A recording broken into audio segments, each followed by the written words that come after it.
there we go. We're back again for another Man United preview. And today I've got a Newcastle fellow podcaster on as well who will be able to help me preview Man United versus Newcastle on Sunday. For the record, this is done before the Man United v Real Sociedad game on Thursday, mostly because I don't want to be doing a podcast when Man United are playing. So let me just introduce you to Lewis. So Lewis, thank you very much for joining the call at short notice. How are you doing?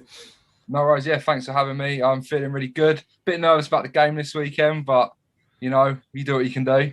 That's definitely it. Just before we get into the preview, Lewis, do you want to just tell everyone about your podcast that you're doing as well? Yeah, so me and one of our best mates from university have started our own podcast during lockdown.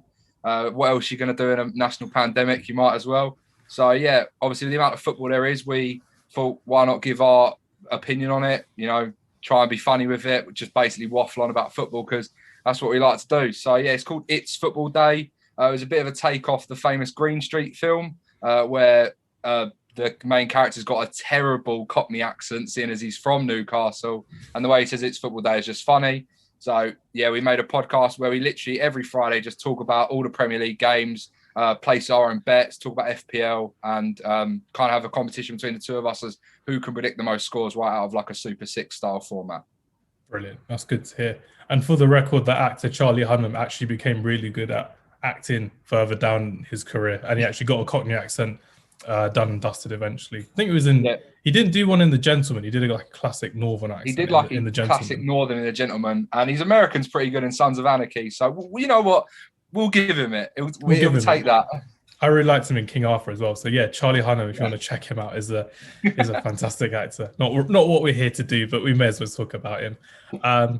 But no, Lewis, thanks very much for answering the call on LinkedIn when I was asking for a Newcastle fan to join the call. And I'm really glad that, again, we're two peas in the pod. We're two people that started a podcast in lockdown. And I'm with my friends. We talk about football and mental health and ways of combating mental health with the love of football, basically. And that's something that we've been doing again since the second lockdown. So two peas in the pod. And I thought, you know what, let's try and get some football previews in for our podcast. And I've done a couple with a few of my old school friends who I haven't seen in years, and they really enjoyed it. But this is going to be completely different because we've never met. But I know that your podcast is very fun to listen to. I listened to it yesterday evening before today. And like I said, it's just a fun, jolly podcast to listen to. And we're just going to see how Newcastle and Man United do. So let's get into it, shall we? Brilliant. First things first. Callum Wilson is injured, right? Yeah, so hamstring injury, out for 6 to 8 weeks. So you guys are absolutely buzzing about that. Yes. It's really not great for us. What other injuries do you have? Is Saint-Maximin back? So Saint-Maximin's back. He had COVID and was out because of long COVID. Like, he really felt the effects of it. But he's back. So he got a full 90 minutes the other day. So he got like 70 minutes. So hopefully he'll be back for this game and fighting fit. But we have lost Fabian Schär. He's out for the rest of the season with a knee injury against, who is it? Who did play last? Southampton. 2 players went for the ball and his knee just basically got shattered. So he's out for the rest of the season. We've always got our defensive woes with like Paul Dummett's out still and Kieran Clark. He's made a lot of mistakes and he's not quite match fit all the time. So, yeah, it's going to be a tricky one for us. A real tricky one. No, even with us, like before we were playing Sociedad tomorrow, again, this is going to be recorded after the Sociedad game, but to clarify, Donny van der Beek's got an injury, Cavani's got an injury, Pogba's still out, Bailly may return. So we've got injuries of our own, but again, we've regressed since the new year, basically, from what I've seen, ever since like the Wolves game. Again, we've done really well in the FA Cup, winning against West Ham and Liverpool, but there are games we should have won and we've lost our title fight.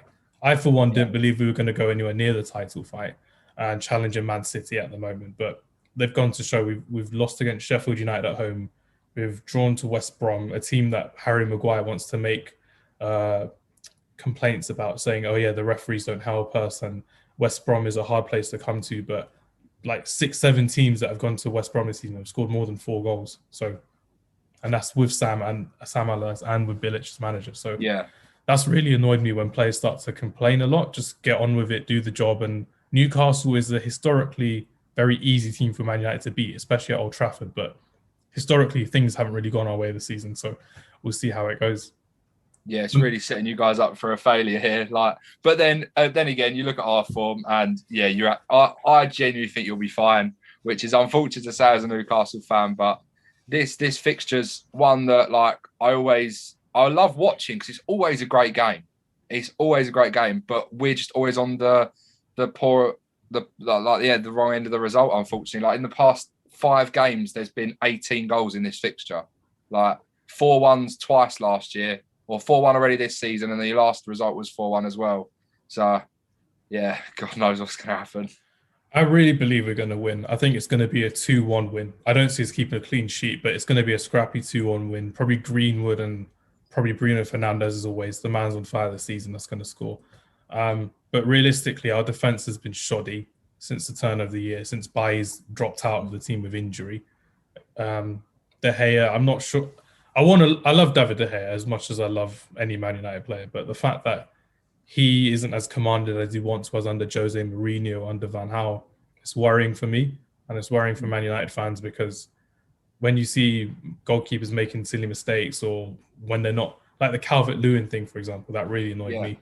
How he didn't just command and take charge, and again, it's upsetting to see because we're dropping points, stupid points where we shouldn't really. Those points, you'll really rue those. Like come the end of the season against West Brom recently, like you said, the points you lost at Sheffield United, you want to be fighting for the title as it is, but definitely top 4, and it's such a tight race at the moment, with obviously surprisingly West Ham doing well, but also Leicester keeping up form, beating Liverpool. Like, you're going to be up there, but it's just whether these lost points will really affect it that massively. I believe it will. I'm a big believer in that, because we've seen that so many times over the years when title chasing teams like Liverpool under Benitez, Man United under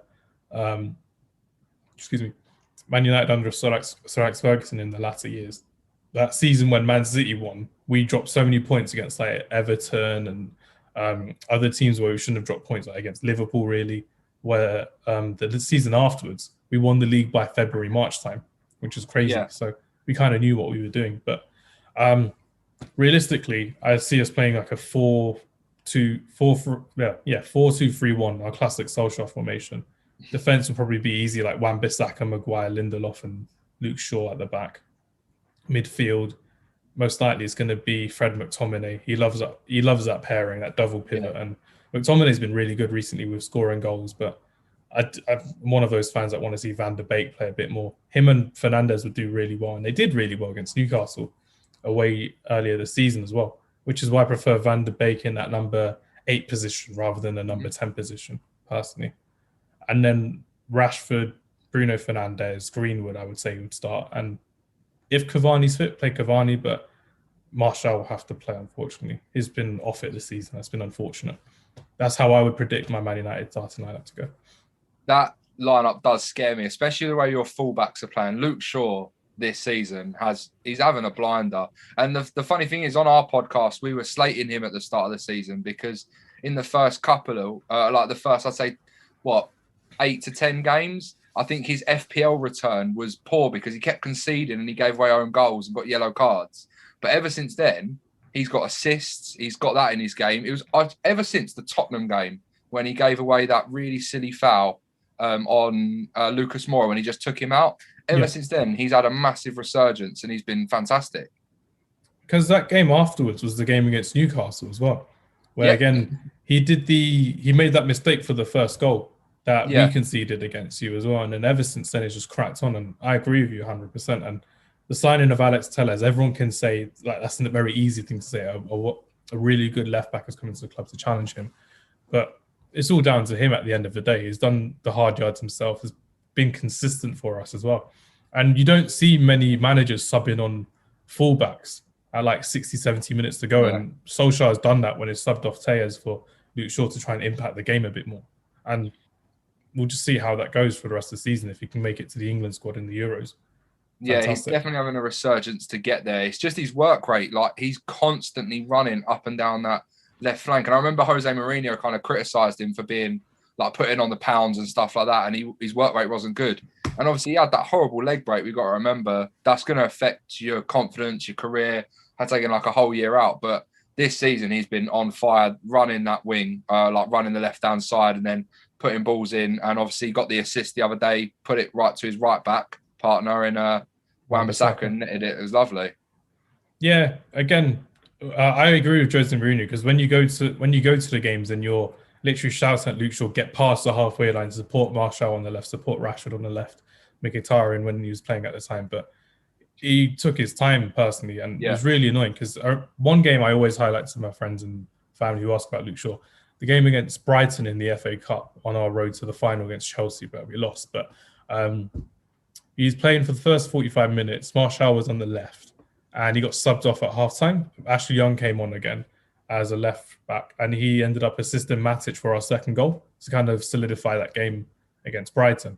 And it was little things like that where he just wasn't putting the effort in because he was feeling unappreciated by the manager. And you understand that. It's like if your boss was getting angry at you for doing your job, but you're still getting angry comments every now and then. It's not nice. But yeah, that's my prediction for the game, and that's my starting 11 prediction as well. For me, Fabian Schär is probably one of the best centre-backs at your club, I'd say. Probably the best centre-back at your club. I'm a really big fan of him. But personally, how do you see the game going for Newcastle? So, yeah, I 100% agree. He is our best centre-back. Everyone kind of thinks Jamal Lascelles would be our best centre-back, but technically he's not great. He's got a lot of heart, and he loves the club, and, he's our captain. He's brilliant at leading, but technically he's not the best centre-back we have. I much rather prefer Federico Fernandez, Fabian Schär, and even Kieran Clark at times when he gets rid of the mistakes. Them are technically better than him. Fabian Schär's great at bringing the ball out. Like, he can just run with the ball, and we've seen him score absolute bangers against Burnley and, making plays where it's just he does it all on his own. So having him out is going to be a huge loss. Obviously, Darlow's keeping Dubravka out of the team at the moment still. Like, Dubravka's back and he can't get a look in. I'm a bit sceptical about that one because Dubravka had his debut against Man United that day at St. James's Park, and one of the best goalkeeping performances I've seen from a Newcastle goalkeeper in the last decade, I would say, personally, because he kept Sanchez, Lukaku, Rashford, Martial, Mata, Pogba out, and we lost that game 1-0 when we should have really won 4-1. Yeah, I think it was 1-0. You won 1-0. Yeah, I think it was. He was absolutely brilliant in that game. I think it was like 3 years ago he made his debut, and he was absolutely fantastic. And ever since then, he's been very consistent. But obviously, with his injury and Kyle Darlow getting in the starting squad at the start of the season and really solidifying his place, it's a horrible choice for Bruce to have, because it's a good choice because you want to have two great keepers. But what do you bring Dubravka in now after Darlow's? Obviously, we've gone a bit downhill a little bit, losing to Chelsea 2-0, losing to Crystal Palace 2-1. Do we now switch it up? I don't know. So I don't really know how he's going to go with the keeper. At the back line, we'll probably, go with Jamal Lewis. He's been really good at left back. And probably Emil Kraft at right back, because I think Manquillo's got a slight knock. And then we'll probably play a 5 at the back formation and put Isaac Hayden at centre back with Jamal Lascelles and Kieran Clark. Yeah. And Isaac Hayden, fair play to him. He's been brilliant when he has played centre back, but we will kind of play that 5 at the back formation because Steve Bruce is scared of the big teams. I genuinely don't know sometimes what lineup he wants to go with, because he keeps changes from a 5 at the back against the smaller teams and then a 4 at the back against the bigger teams. So I genuinely don't know how it's going to go. And then in the mid, we'll probably have, Shelvey, and I hope one of the Longstaff brothers will be back. Matthew Longstaff, the guy that just scores against us all the time when he plays. Awful. That is one of my favourite Newcastle Man United memories, was Matty Longstaff's 1-0 winner on his debut as well. Goosebumps for that. And then we'll probably play, obviously, Alan Saint-Maximin. Don't know if he'll get the full 90.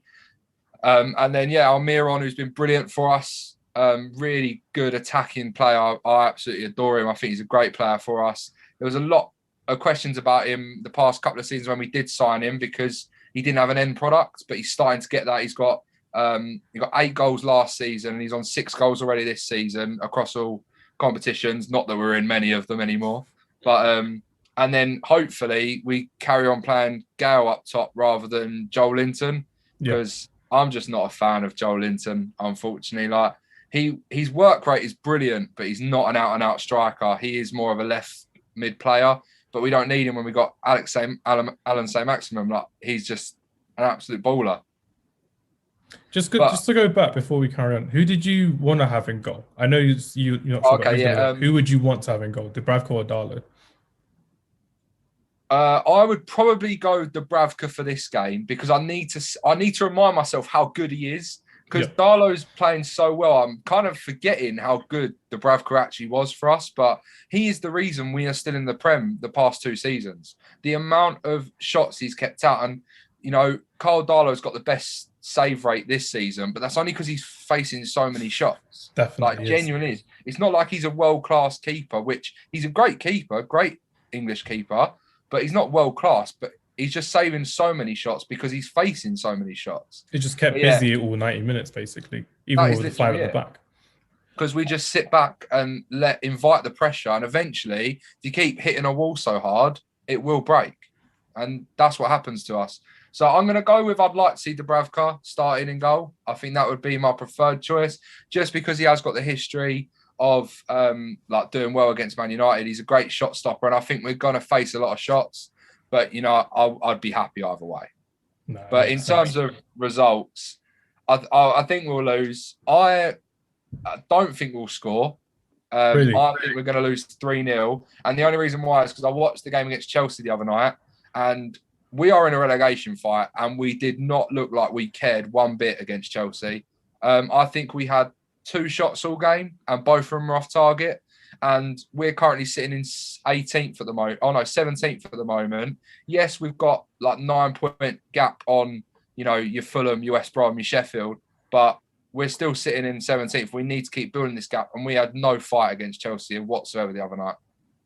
That's worrying to hear as well, because what annoys me about Newcastle is Newcastle and Burnley over the last few seasons are those kind of teams that are just laying down the middle to bottom part of the Premier League table. They always survive, but they don't really seem to kind of kick on and learn their lesson like teams like West Ham or Aston Villa have done this season. You could say Brighton are in that bracket as well. Yeah. They're going up and down every now and then with Graham Potter. But it's little things like making the right transfers and making sure Joe Linton's settled in the club. And for me, Joe Linton probably needs a strike partner to work with him as well.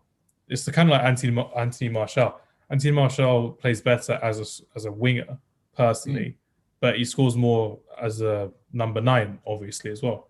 But with Anthony Martial, he needs to feel the love. And last season, he did really well. And the first season under Van Gaal, he did really well when he was both number 9. But when he's playing as a number 11, or when he was number 11 as our left winger, doesn't really care. And it's annoying to see because he's in like Rashford's main position where Rashford could do more damage. But Solskjaer won't put Mata or Daniel James on the right. No matter how bad Martial plays, he'll still play that same front 3, front 4 all the time. Which really annoys me because Mata made an impact when he came off the bench against Newcastle earlier this season as well. And him, Van der Beek and Fernandes did really well in those counter-attacking goals to finish you off, really. And that's something I could say about Juan Mata so many times, that he's actually a game changer for us and he should start a lot more games than he should. But we'll see what happens on the weekend. I definitely want it to be a good game. I want to see a lot of goals, even if they're against us. I just want it to be entertaining. Like the thing I've said on our own podcast, the one I host, is I know we're not going to go out and win every single game. I've got no misconceptions of that. I know we're not going to win the league. And Newcastle fans get a lot of stick for, just thinking that people say that we think we're better than we actually are. It's not that. We just want to see entertaining football. When I think back to the times when we had Andy Cole, Alan Shearer, Les Ferdinand, I didn't care if we lost. We never won a title. We never won a cup, but we played good football. We always looked really good. We were always having a great time, and we looked really good when we were playing football, and we enjoyed it. And that's what fans like to see. But we just weren't having any of that at all recently. In past recent years, it's been really, really boring to watch and really negative football. And for me, I'm not a big fan of him, but Alan Pardew, when he got the team with like Ben Arthur, Cisse, Demba Ba, Cabaye in the team as well. They were great signings. And That was You know, when Newcastle were box office in the last 10, 15 years for me, I would say. When you can remember watching them and thinking, you know what, I want to watch a Newcastle game this weekend. It's on TV and we're going to enjoy it because you see all of these social media posts, the streets will never forget Demba Ba, Papis Cisse, Hassan Ben yeah, Arfa. But you honestly, they were fantastic players to watch and they were lively players. And there was that game, it was after a lot of them left. You were playing against the Louis van Gaal team. It was a 0-0 game in August. But it's a game yeah, you should have won. It's just, again, you didn't replace the players that you had doing really well for you because, again, the transfer policy at Newcastle was non-existent for me. I don't see where you're shopping and I don't see who you're trying to go for. There's no real recruitment plan. That's from the outside, but I'm not sure if that's any different for you as a fan. So with us, Mike actually refuses to buy anyone over a certain age. He likes to invest in youth. So when we signed Callum Wilson for 20 million, we're a bit shocked. Like everyone didn't expect it because we're so used to like watching him and look at him buy players that, you know, will be good eventually. Like when we got on loan Solomon Rondon, fantastic for us that year. He kept us in the Premier League. Absolutely brilliant. Did we go and sign him? No. We just let him go back to West Brom and then he signed for a Chinese side. He followed Rafa Benitez. So, you know, the transfer policy he has is just sign young players and hope they do well, which was, very, very poor. The only time I've seen us have a good transfer policy was when we got relegated, when Leicester won the league in 2015-16. And Rafa Benitez went and bought a load of players that had played in the Championship. We bought Richie, we bought Isaac Hayden. We bought all these players that were good enough to play week in, week out in the Championship and get us back to the Premier League. And we done it in a season. It was brilliant. Ever since then, we've not really signed anyone that is of major quality. It's all promising start. Don't get me wrong, ASM, great, and he's a fantastic player for us. Almiron, great, fantastic player. But they're not world beaters. They weren't Premier League proven players. They've just grown into it. So Callum Wilson was the first one where I've looked at it and I've gone, that's actually a brilliant signing because we needed that. Even Ryan Fraser, bring the two of them together because they've both got Premier League experience, scored goals in the Premier League. And, well, it's paid off for us so far. Callum Wilson's he's nearly on 10 goals already for us. Yeah. And for a team that don't really score much, we got to take it. Yeah, because I'm a big fan of Callum Wilson. I'm a big fan of how he's kind of leading the attack for you single-handedly. Again, this is just from an outside point of view because I've got him in my fantasy football team. So I'm always happy when he scores goals for me and assists. But it's, again, something that you want to, with Mike Ashley at the wheel, he's kind of playing Football Manager and FIFA with your club. He's like, they've got a potential of 86 to 90, but they end up not really improving. But it's, again, one of those things where if you can actually buy players that are proven in the Premier League, like you did in the Championship, even if they're not, like Jeff Hendricks was a good buy for you, I thought, free transfer. Yeah. He's decent. He's done a job at Burnley before and is going to do it for Newcastle as well. Personally. I'm happy that he's definitely a squad player. And brilliant. He's a brilliant squad player. Like week in, week out, he does his job. He knows what he does, puts in the tackles when you need him to. I was a bit, when I saw it come through, I was like, I don't really understand it. But then as he's played, I'm like, no, he's just a solid Premier League player. Like he does the job you need him to do. Obviously we signed Joe Willock in this transfer window, which is, good because he's a young player, scored a goal in his debut against Southampton, probably will play in this game as well. So it'd be interesting to see what he can do. But our biggest signing of this year has been Graham Jones as the backup kind of assistant manager, the striking coach, because since he's joined, we'd barely scored many goals in any game. And now we've scored 6 goals in like 3 games. So huge change. We obviously scored 3 against Southampton, 2 against Everton, who are both doing well, and got 1 against Palace. So, I can't complain too much. He's been a great signing for us in the backroom staff.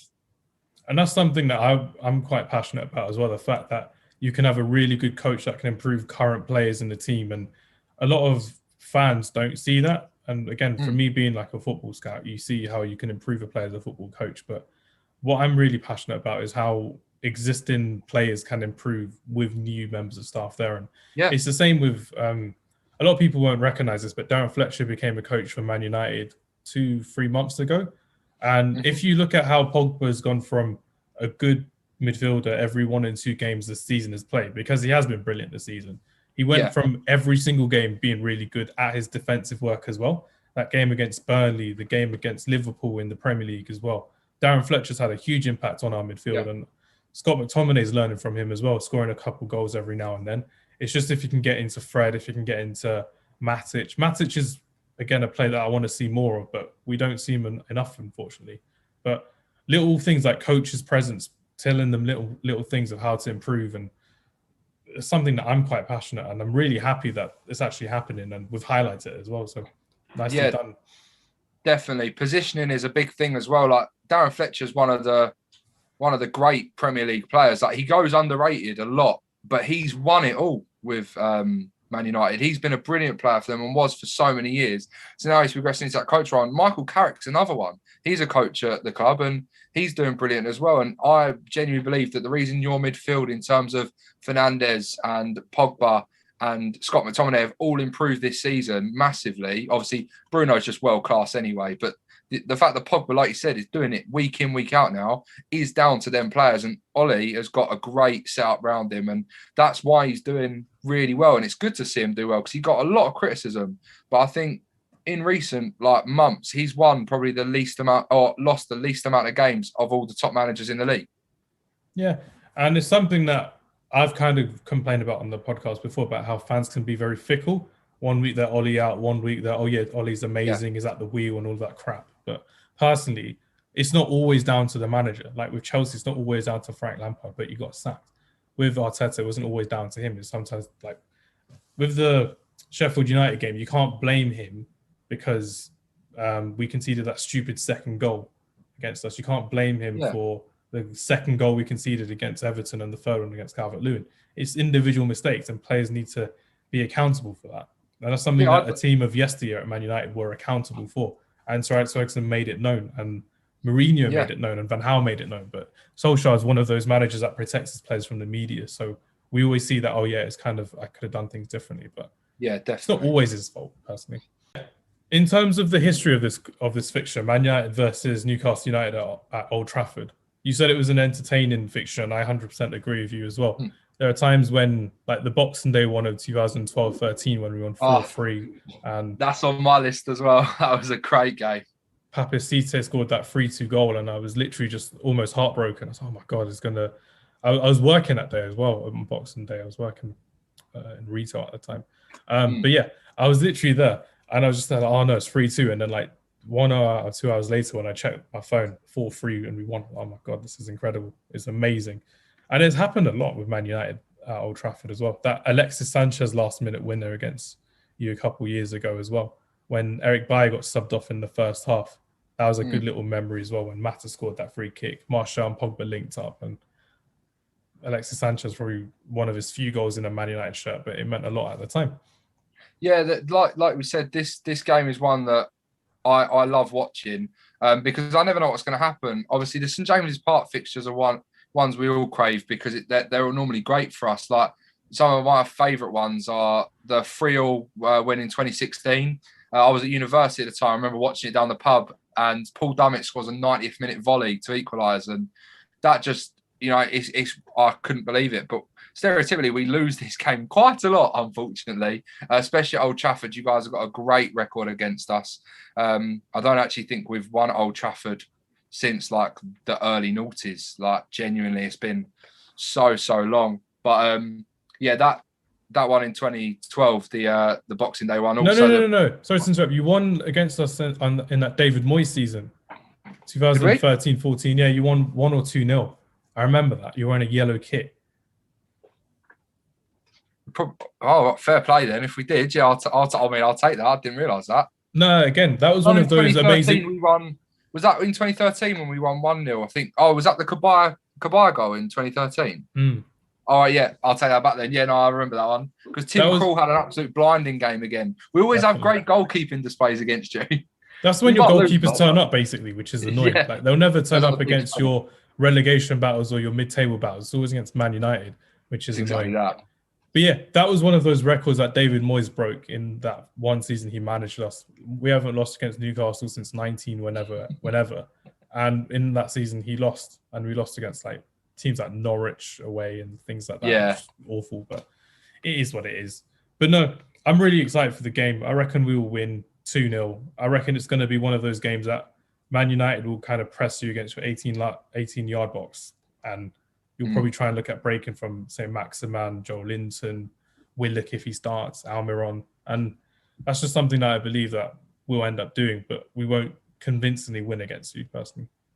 Yeah, I'm the same, but I think 3-0. I think what we lack, and I've said this, like when I speak to my friends and on my own podcast, is what we lack is a transitional midfielder.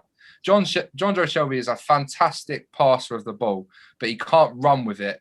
He's not very good at transitioning. We try it with Maximum and Almiron, but we don't have anyone up there supporting them. A great example of a team that does this is Aston Villa. The way they have been this season with Grealish, Douglas Luiz, even their right and left back, Matty Cash, Target, the way they get forward and transition from defence to attack is brilliant. And that's what I want us to do.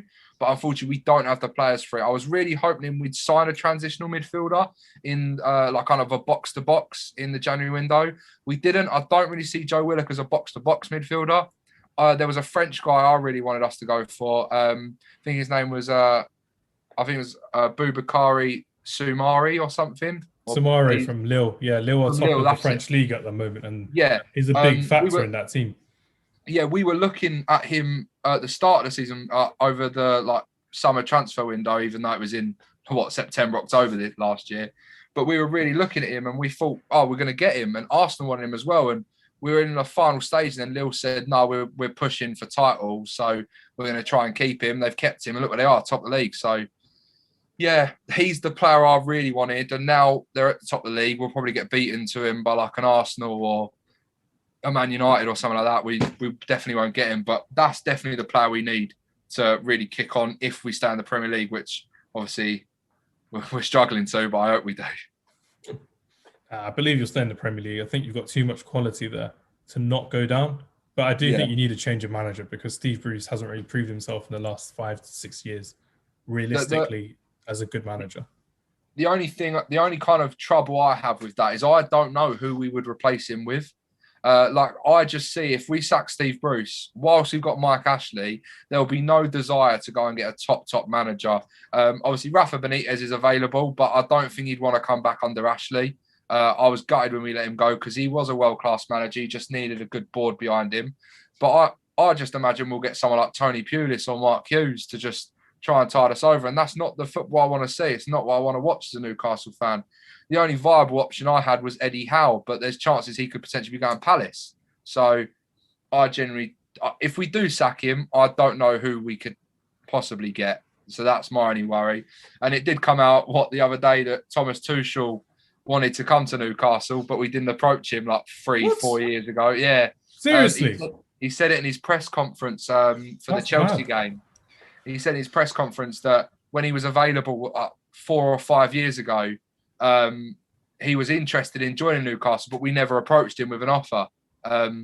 Even though his agent had put the feels out that he was interested, which is baffling because since then he's done wonders at PSG. Even if he did get sacked, he was brilliant there. Obviously, had a great time at Dortmund, and now he's had a great start to his life at Chelsea. So I don't know why we didn't, but it's Mike Ashley's unpredictable, isn't he? Rather buy Debenhams than House of Fraser.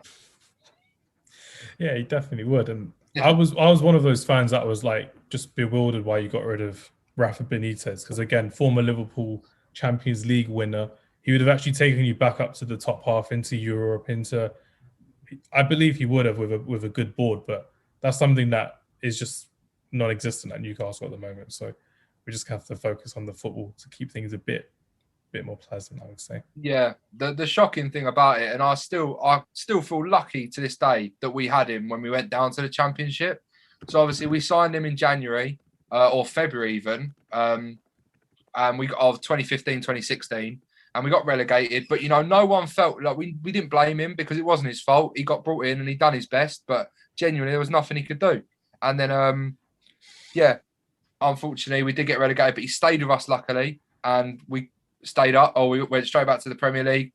Great first season in the Prem back with him. We finished 12th or something, our highest finish in a few years. And then we didn't renew his contract, and he wouldn't sign a new one until we gave him what he wanted, which was players. And Mike Ashley didn't want to do that. Nah, it's I just hate the fact that loads of boards have so much power over Newcastle. Even if you had a sporting director, there would be so much easier. But again, Mike Ashley is just one of these tyrant billionaires who just take over and do what he wants because he's got the power to do. But let's try and leave on a cheery note just to wrap this all up. Is there a cheery note for any Newcastle fans out there? Newcastle. Well, hopefully Matty Longstaff plays and he scores a wonder goal again, because he's played 2 games against you and he scored in both of them, even if one of them was a 3-2, 3-1 loss. But, come on the Longstaff brothers, and we still hope 4-1, that was 4-1. It. Right, you have to remind me. But, hopefully the Longstaff brothers play. If not, the only positive note is there's still hope that we might get bought one day. There's always that. It's going to happen. Just make sure it happens sometime soon. But yeah, positive note for a Man United fan. We could win against Newcastle, probably the easiest team we've ever faced at Old Trafford. But my predictions have always been right on this podcast so far for the preview. So hopefully my 2-1 prediction is correct as well, and we actually win. And we actually play some entertaining football. And Solskjaer freshens it up a bit as well. I'd like to see a few different players every now and then. And it would be something nice to give some of our main players a break. Personally, I think Tuanzebe would be a good starter with Maguire, but that's just me personally. But no, thank you very much to Lewis for your time. Thank you very much for answering the call at short notice. Enjoy the game, and I will speak to you soon. If you want to just say anything more about your podcast, by all means, go ahead. Yeah, just on all streaming platforms, Apple Podcasts, Google, Spotify, all of that. It's Football Day Podcast, and we're on social media as well. Facebook, Instagram, LinkedIn, Twitter at It's Football Day _. So yeah, feel free to check it out. Episodes every Friday at 12 o'clock. Brilliant. Same with us. We've got our episodes as always on Fridays, and we're on social media. You already follow us anyway. But thank you very much for your time, Lewis, and enjoy the game. Perfect. Thanks for having me on. Enjoy it too. Bye.